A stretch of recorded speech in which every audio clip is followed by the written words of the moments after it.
Welcome to the Kirk Miller Podcast. The title of today's episode is 15 Ways to Stop Wasting Your Time.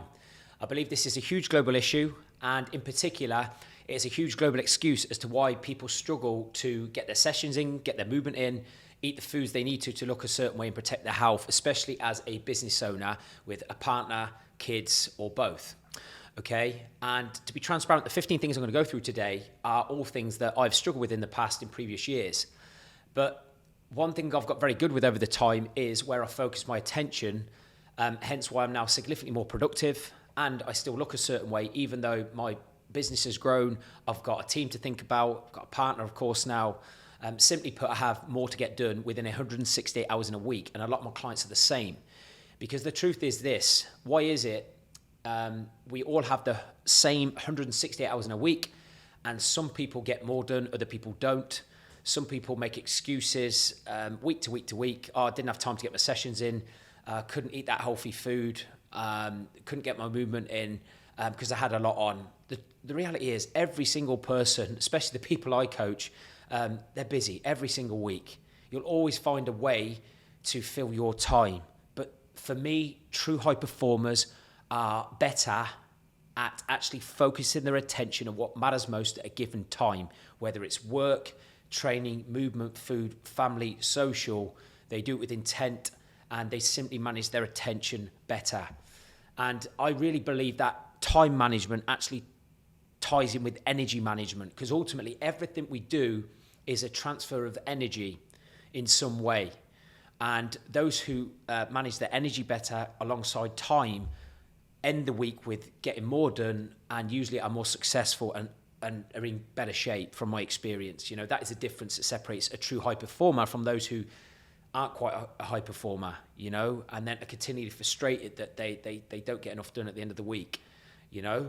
So I'm going to go through 15 things today, and some of these are things that maybe you need to remove or do less of, and maybe some of them, you need to do more of, okay? But by the end of these 15, I'm pretty sure there'll be at least one that if you were to evaluate your week moving forward, you will simply claw back a number of hours. I know that I've been horrific with these over the years, but definitely not in the last few years. And it's no coincidence that my business has grown, my impact has grown, income, of course, and more importantly, I feel a greater sense of accomplishment at the end of each week.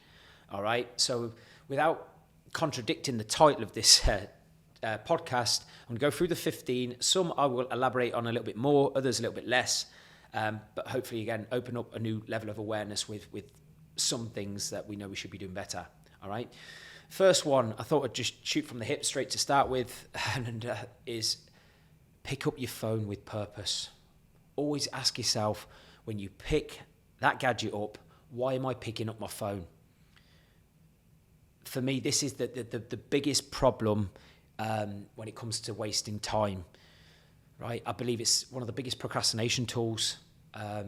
It's a distraction.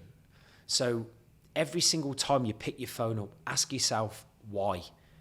Am I doing this for a specific reason? To add value, solve a problem perhaps in your business, to have a genuine, focused, intentful conversation with someone you love, right? Even if you are going on social media, are you doing that to learn, or have you even scheduled it, for example, as a bit of downtime? But ask yourself every single time you pick the phone up, am I doing this with purpose, and why am I actually doing it? Because if I was to evaluate over the years the amount of times I've picked my phone up just as, mindless scrolling, just simply as a procrastination tool, taking me away from what I need to focus on, God, the amount of, not even hours, probably months, maybe even years that I've wasted, I know probably a lot of other people have wasted, is staggering. So number one is, every single time you pick that phone up, ask yourself why. What is the purpose? What's the intention? Right? Is this moving me forward, right, to where I want to be? Right. Number two, ties in with the phone again. Remove notifications. I removed notifications off my phone a couple of years ago. It's had a monumental impact in my energy management. Right? Monumental impact in my energy management. Right? If you have notifications that are popping up regularly throughout the day, you can't help but look at them. You can't help but look at them. And so often, I go as far as saying 99.9% of the time, it's distracting you from the thing you should be focusing on at that given time, especially if it's WhatsApps, might be an email notification, social media notification. They're horrific, from my opinion. They're the worst, especially if you've got a half decent following or you are engaged on social media, right? Remove notifications. If you accumulate every single time you probably look at your phone because you've got a notification, even if it's 10 seconds, 20 seconds, 30 seconds, add that up over the course of a day, add that up over the course of a week, over a month. It's staggering how this would compound, right? And think about, in that time that you've looked at your phone and notifications, you accumulate that time and how much better you could have utilized that time, on something that is actually adding value and moving forward in your professional life or maybe your health and fitness, okay? But remove notifications. They are a distraction, in my opinion, all right? Number 3, don't take any calls or use WhatsApps AM. Of course, you are going to have exceptional circumstances where you need to take a really, really important call or some private, personal might have cropped up.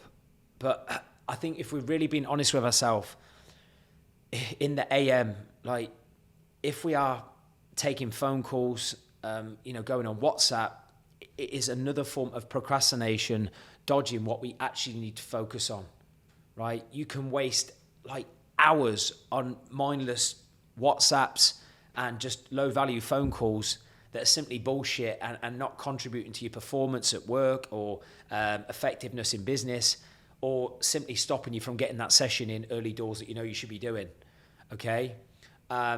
So yeah, don't take any calls or WhatsApps AM. I unless, again, there was something really, really important, business related or something personal, maybe it's an overseas call, whatever it is, I simply don't do that anymore. And it just creates so much more bandwidth, early doors. Because the truth is this, every single person wakes up in the morning with 100% bandwidth that over the course of the day gets reduced because you're making decisions in business, personal, you might be working out, for example, but your willpower and your focus and that bandwidth will decrease over time, but it's going to decrease a lot quicker and remove energy from the thing that you need the bandwidth most for early doors if you're doing these things. So definitely if it's personal, like remove, going into your WhatsApps and personal phone calls early doors, okay? Number 4, this is more of a weekly thing, and I've definitely covered this in previous podcasts and probably no doubt will in future. Plan your week in greater detail. I think in 168 hours in a week, if you're going into a week and not having a clue specifically what your priority work tasks are, specifically, when you're going to relax with your friends, family, social occasions, specifically when you're going to train, when you're going to eat, when you're going to move, when you're going to do that one thing in the morning that sets you up to win from a mindset perspective, for example, or even simply create space, you're simply going to be wasting time simply thinking about what you need to do too frequently. Simple as that. If you're not scheduling in stuff in your week, then so often it doesn't get done. Especially if you're going into a week and there are certain things that you want to be more consistent with. Until that is a habit and hardwired into your DNA, you need to schedule it. Otherwise, you're relying on hope, right? I think, and I've spoke about this many times before, a lot of business owners in particular, entrepreneurs, they're very, very good at planning their work tasks, their work meetings, etc. But they're absolutely shit when it comes to scheduling, looking after them, moving their body, getting sessions in, and actually scheduling when they're going to order the food, eat their food, decide what they're going to do when it comes to, the food they're putting in their mouth, okay? What gets scheduled gets done, right?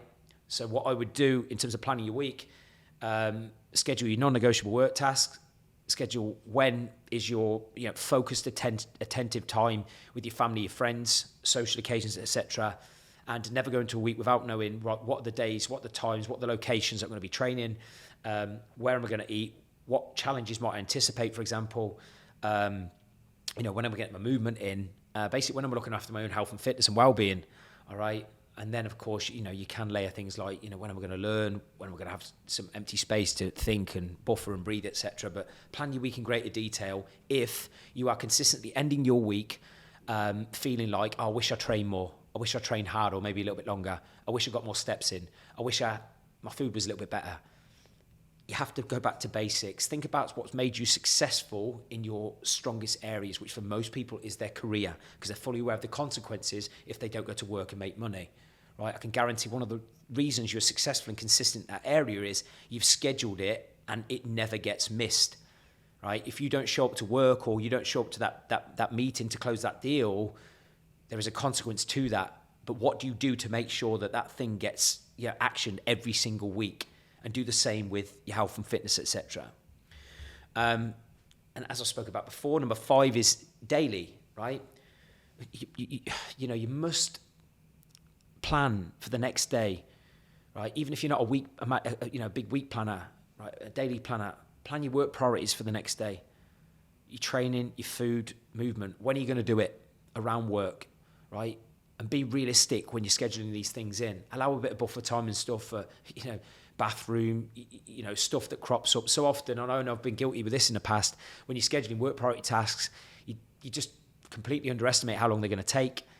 And then things run over and you end the work day feeling like, you've not completed what you wanted to, but you're more likely to complete what you want to if you actually, plan daily or basically plan the night before for the next day, what your highest priority tasks are, your training, your food, your movement, etc. Number 6, this is particularly specific if you are someone, right, who is not as consistent as they want to be with actually executing on a weekly basis your training sessions, right? Or if you are someone that knows that you are not walking anywhere near as much as you should be in relation to the energy you want to live with or the body fat or body weight you're trying to lose. Because ultimately, the less you move, the harder it is to drop body fat and keep body fat off. So if you're not getting your sessions in, not getting your movement in, right, okay, number 6 is prepare your clothes, your trainers, and your work attire the night before, right? 2 reasons. 1, it will impact whether or not you train the next day, because you're going to be relying on motivation if you don't actually, get your gym kit prepared, okay? If you are someone who's inconsistent with your training, make it as easy as possible to do your training the next day by not having to, search for your gym kit in the morning, for example, or conveniently forget it and then realise after work, if you do train after work, I didn't have my gym kit, that's the excuse. Same with your work attire, right? Don't waste bandwidth on something that, could easily be planned the night before, right? Because by doing that, when you wake up in the morning, you can go straight into that task. For example, if you are someone that needs to train in the morning before your workday kicks off, don't waste a few minutes even or bandwidth actually searching for your kit, because often that can turn into an excuse of whether or not you do it. And even work attire, like from my experience, the most successful people that I work with, right, their work kit, their work attire is planned the night before. They're not scratching their head. They're not wasting decision-making time on bullshit that could have been done the night before, okay? Keep it simple. Number 7, like these sort of tie in, I suppose, with early morning, these all sort of tie in really with energy management and bandwidth, right? But number 7 is get your worst habit done as early as possible, right? This avoids procrastination later in the day, right? So whatever your current, maybe rephrase that, like if your worst habit sounds a bit dramatic, or the current habit that you would love to improve most. It could be getting your session in, it could be eating that healthy breakfast, could be breathing, could be walking, could be meditating. Like it could be your hardest task, because I suppose this ties in with number 8, like, at work, but just whatever your habit is right now that you think, I really need to change that. I know I need to do that more. It's that thing you keep saying you should do, but you don't do, right? Because anyone could, keep saying they should do this, should do that. People who actually get up to stuff in life, who are more successful and in shape, they do the things they should do consistently, okay? So get your worst habit done as early as possible. Why? The longer you leave it, the less likely it is to get done. Also, the longer you leave that worst habit, as the day goes on, you will procrastinate. I've done this so many times in my life. You will procrastinate so much, right? with doing that thing later in the day. So say, for example, you know, I've done it over years where, you know, I hate training in the evening. Okay. Hate training in the evening. I typically like to train like late morning, midday time, something like that. A lot of my clients train in the morning, right? So if that training session hasn't been done at a time when I know I'm going to be like even more motivated to actually execute it, I know in the past, if for whatever reason it's in the evening, because my bandwidth, my energy has been drained across the day. You know, when it comes to the evening, I procrastinate. You know, I might pick my phone up a little bit more. I don't know, just waste time on absolute bullshit that accumulates to 5, 10, 15, 20 minutes in the past, right? Because I didn't get that thing done earlier in the day, right?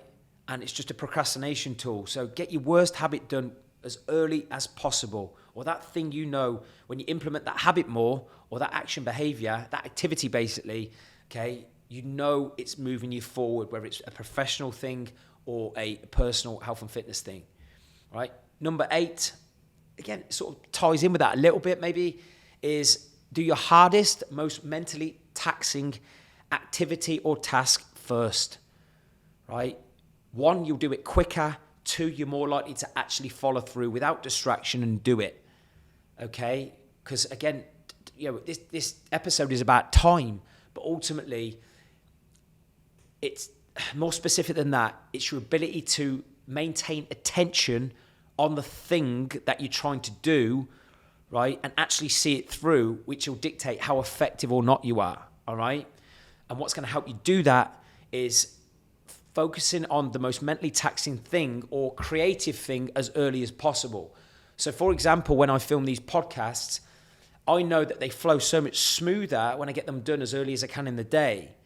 The longer I leave it, because obviously I'm trying to provide as much value as possible and bring as much energy as possible, more specifically, to these podcasts and the filming, I'm more likely to do that earlier in the day. The longer I leave it, I've had hours before that where I might have made other decisions. I might have had, you know, an intense phone call. I might have had something else on that has drained my energy, and it might make me do, I don't know, too many takes of a certain podcast, you know, and I've wasted time, you know, when I could have been way more effective. Okay, so try and do it as early as you possibly can, whatever your most mentally taxing task is. Okay, which ties in with some of the previous points.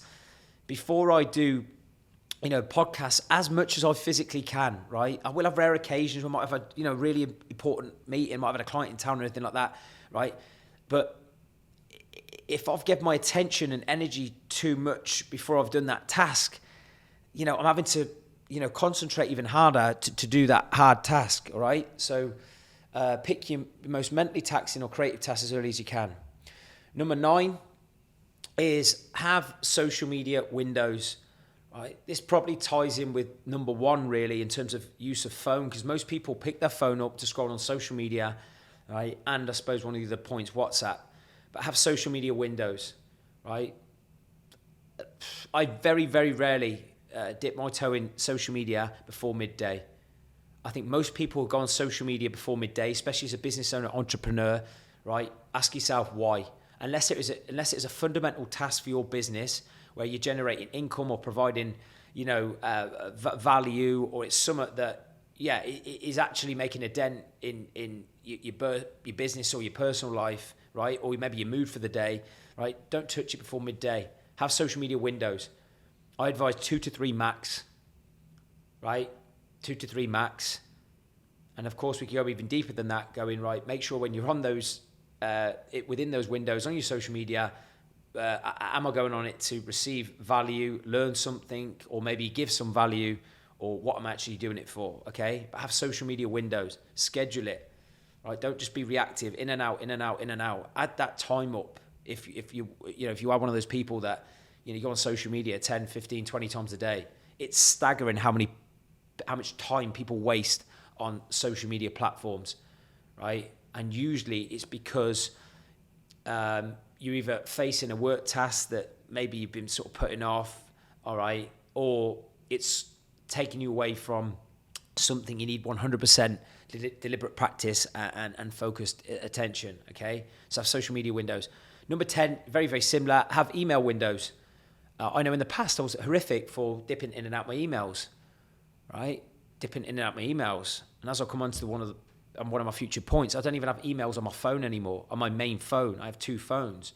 But for me, emails, like, have barriers, put boundaries in place, yes, of course, if you listen to this and your job relates to something where you're back and forth with emails all day, then, okay, it might not relate to you on that. But so many business owners in and out on their emails, right? Why? Like, ask yourself, could it have waited? What is it taking you away from? Accumulate the time you dip in and out your emails per day, per week, and then add that time up. Then if you are someone who's not getting your training sessions in, right, be really truthful with yourself and go, with that time that I'm wasting on emails, on social media, etc., if I replace that time for a quality training session or or extra steps, especially if you're trying to drop fat, would that be a better use of that time? Okay, and attention, more importantly. I check my emails once daily. Urgent emails only. Okay, granted, I've got assistants and things like that, but I do it with focused intent. All right. Number 11. I know this is really, really hard, and I know, again, I've been guilty of this over the time. All of these I've been, shit with over a period of time. Okay, but to achieve a different outcome and to progress and be a better a business leader, team member, etc., friend, partner, you need to learn to say no more. Ruthlessly evaluate your week and remove non-priorities. If you were to look at your week, break it down, right, in great detail, do an audit of yourself for the last week or even your week coming up. What should you be saying no to more? What should you be delegating? Think who, not how sometimes. What is for example, if you are within your business or your role within a company, etc., what is the biggest value to the company? What is your superpower? What should you be spending the majority of your time on? And what should you be saying no to more? What should you be delegating more? Okay? And sometimes these are things that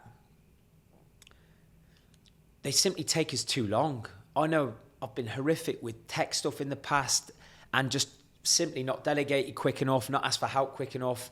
Usually when you're getting met with continual resistance with something within your week and it's taking you too long, or you're picking up your phone multiple times whilst doing that thing, right? That's the thing you should be saying no to more and delegating. Or if you are taking too long doing that thing and it's something you have to do, how can you do it quicker with more deliberate practice and focused attention? Or do you need to learn something to get better at doing that thing quicker? Okay, if you can't say no to it. But I guarantee if you evaluate your week, there are so many things you could be saying no to more, which are distracting you from the main thing, which are taking your attention away from getting your session in, from allocating a bit of time within your day or your week to plan what you're going to eat. So many people reactive eat and say they don't have time to eat healthy when if they're not planning their food, and this may touch a nerve, and you are someone that eats on the go but just eats shit on the go because you don't remotely forward think you're eating, well, if you're one of these people that doesn't forward think you're eating, for example, and then you eat on the go and you eat shit, you're actually you're gonna have to go into a shop or a food outlet at some point to choose what you need to eat, okay? And if you're stressed, you're anxious, you're busy, right? You're gonna make a decision based on your emotions and feeling, right, at that given moment. Okay, and you can prevent that if you just create time each day or each week to go, right, what am I actually going to eat? Because ultimately, if you listen to this podcast, I'm guessing you want little tips and experience and a new level of awareness of how can you train better, eat better, move better. And so often it comes from forward thinking, planning, right, and being organised. So we don't make reactive decisions. We make proactive decisions that are aligned to the body we're trying to build and our body weight, etc. Okay, but so many people overeat because they're not organised. And they're saying yes to bullshit things at the expense of pockets of time to help them make better decisions with their health and fitness, etc. Number 12 is put your phone on airplane mode or out of sight more, especially when you are focusing on a specific like work task, or you're trying to do a session with full focus and intent, right?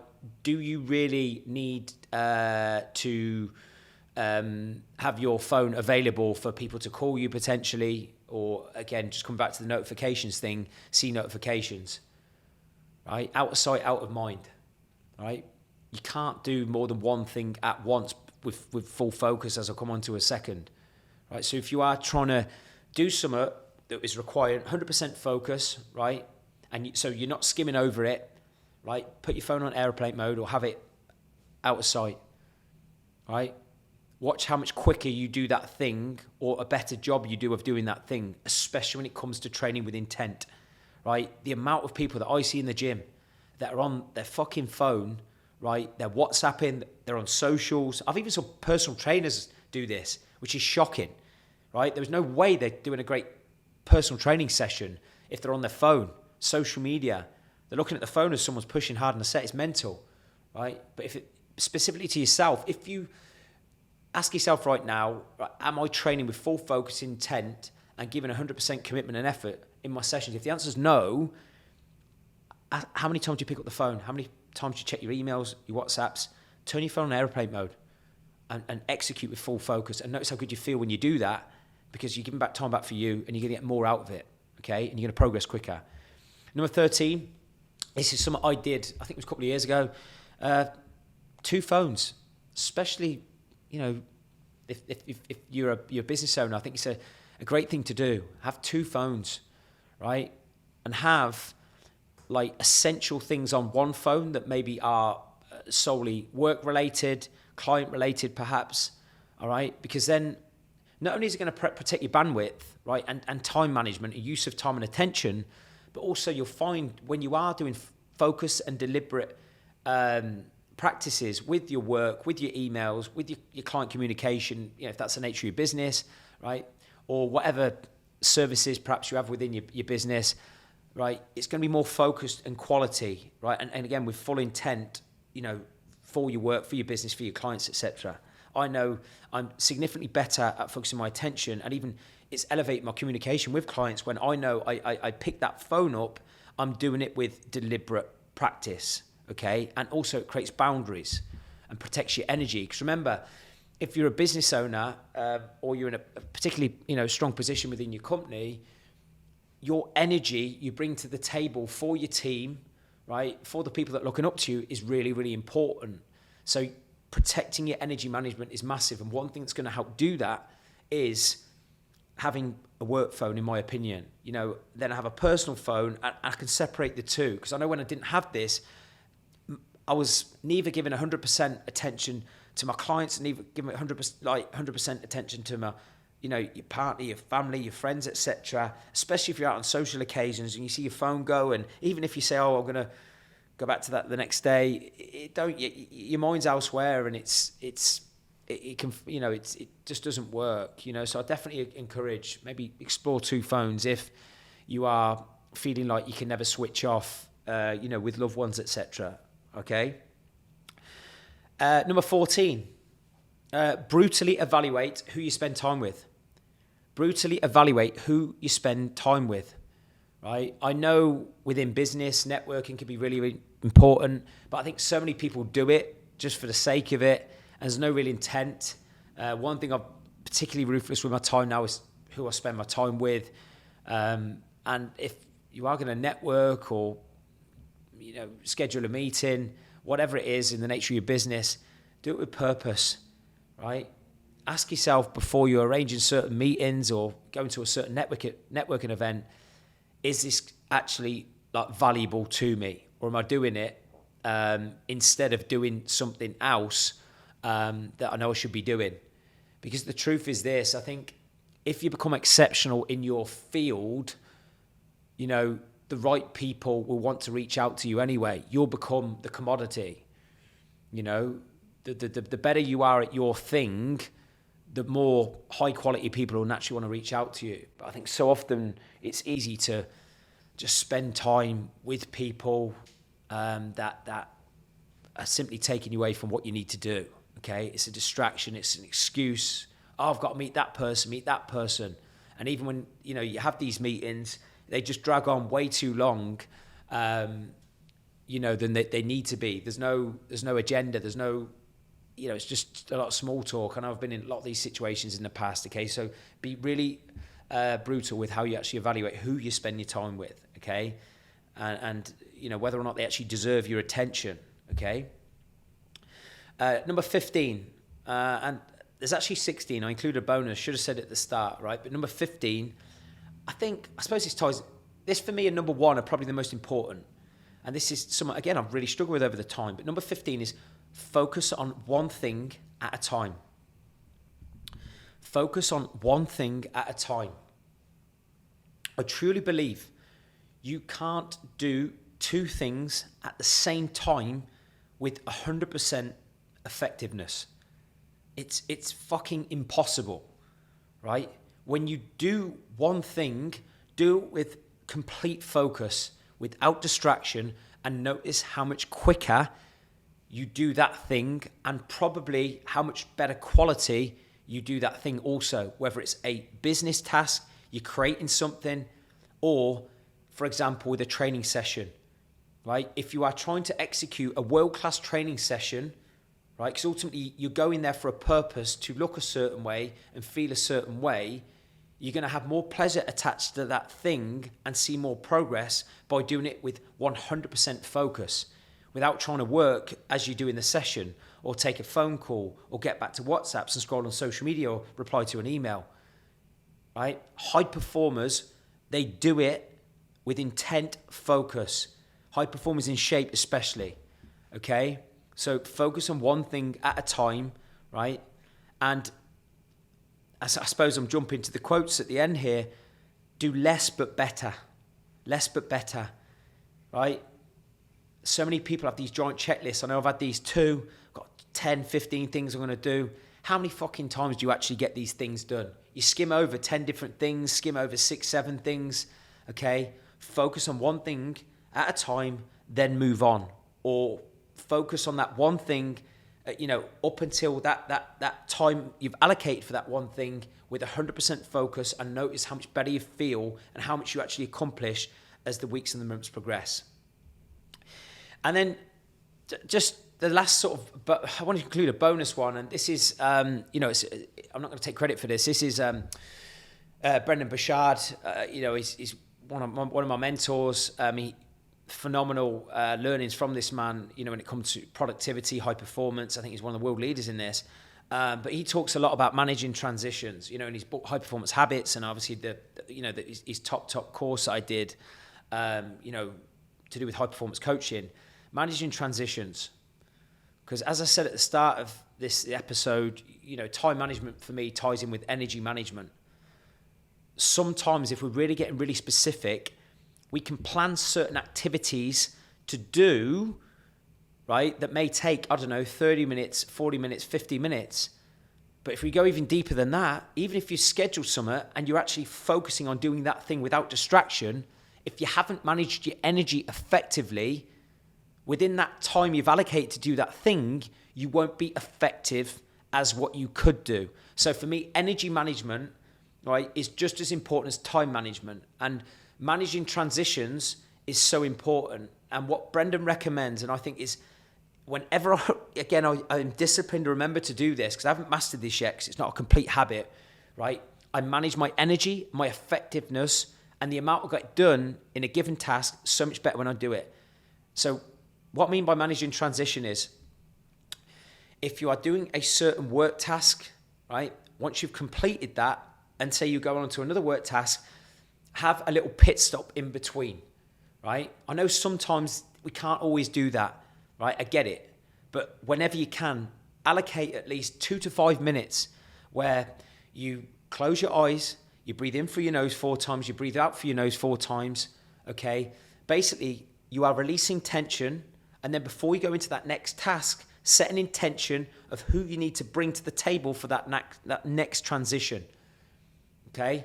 And even if you are going from work to family to meet a friend, still do this. Have a little pit stop, a pause where you calm your breathing, right? Release tension, set intention of who you need to bring to the table for example, at the end of a work day when you're at home.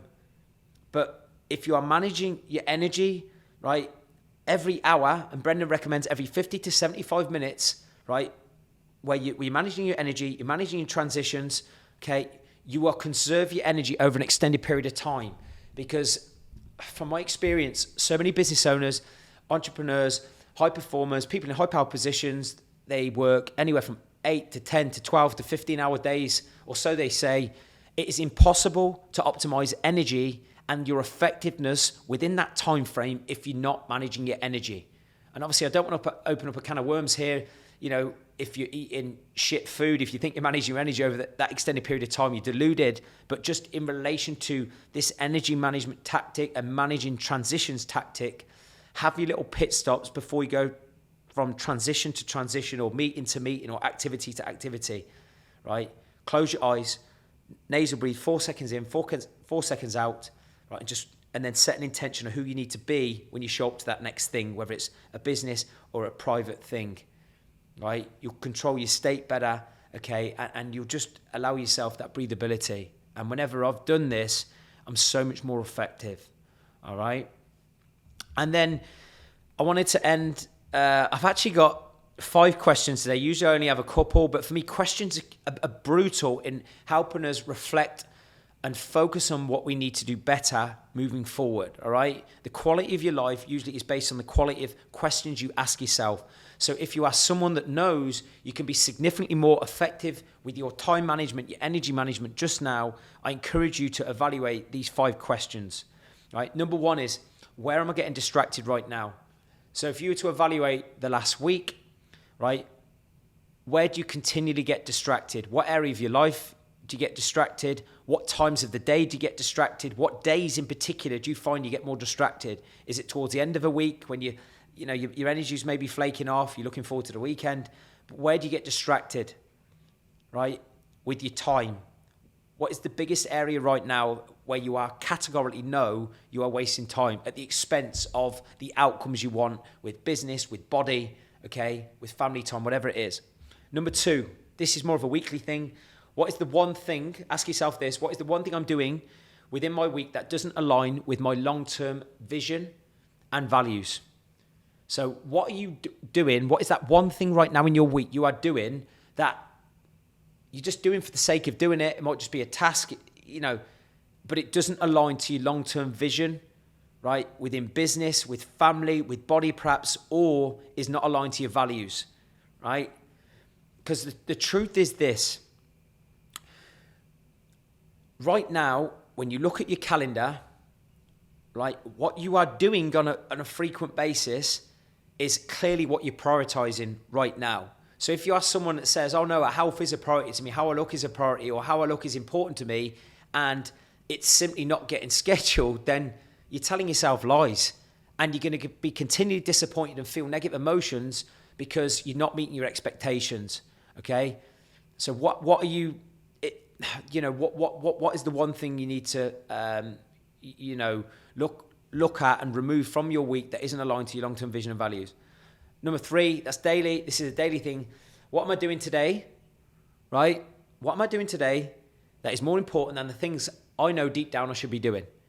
So in the morning, like one thing I do is, I'll have already planned my tasks and stuff the night before, but when I'm having my coffee and stuff, I sort of like go over again in my mind. I just look at my key priorities and I ruthlessly ask myself, is this actually what I should be focusing on right now?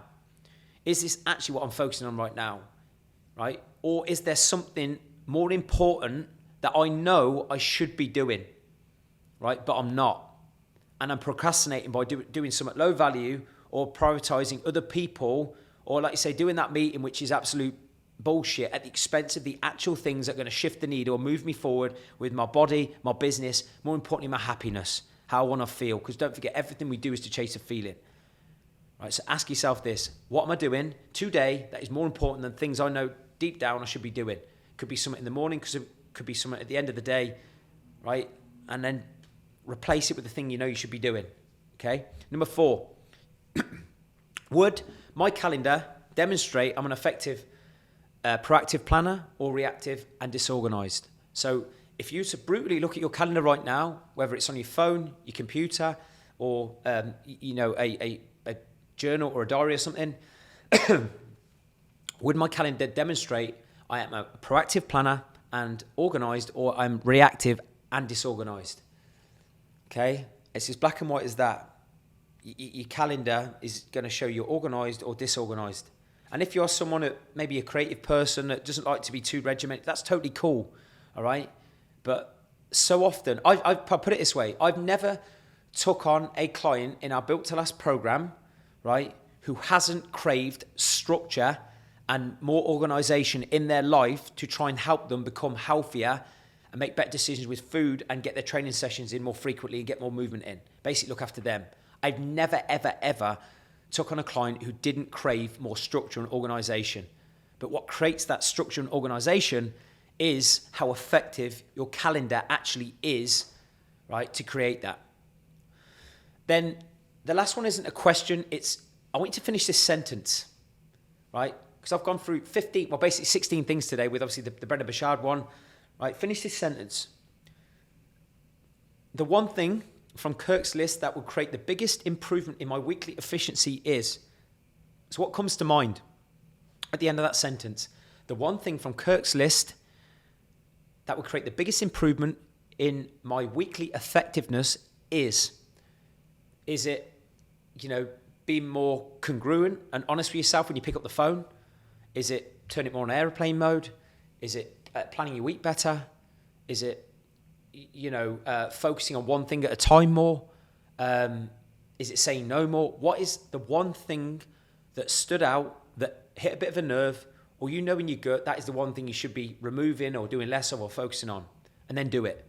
Because as I've said so many times in these podcasts, nothing changes if nothing changes. You'll be continually disappointed at the end of your week, right, if you are not managing your time and achieving more. Everybody feels good when they get more done, right? But sometimes we need to be ruthlessly honest about what we need to do less of, what we need to do more of, and we need to evaluate better. And then to end this episode, 2 more really favorite quotes, and I know I've brought one up already, all right?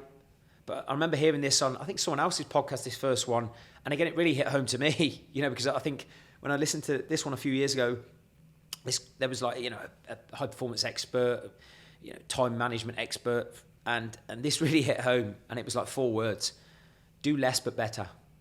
Do less but better. Sometimes don't focus on the amount of things you can do less but to a higher quality. So do less but better. And the final one is a Tom Bilyeu quote. I think Tom Bilyeu, very successful business owner, fantastic speaker, someone I really look up to.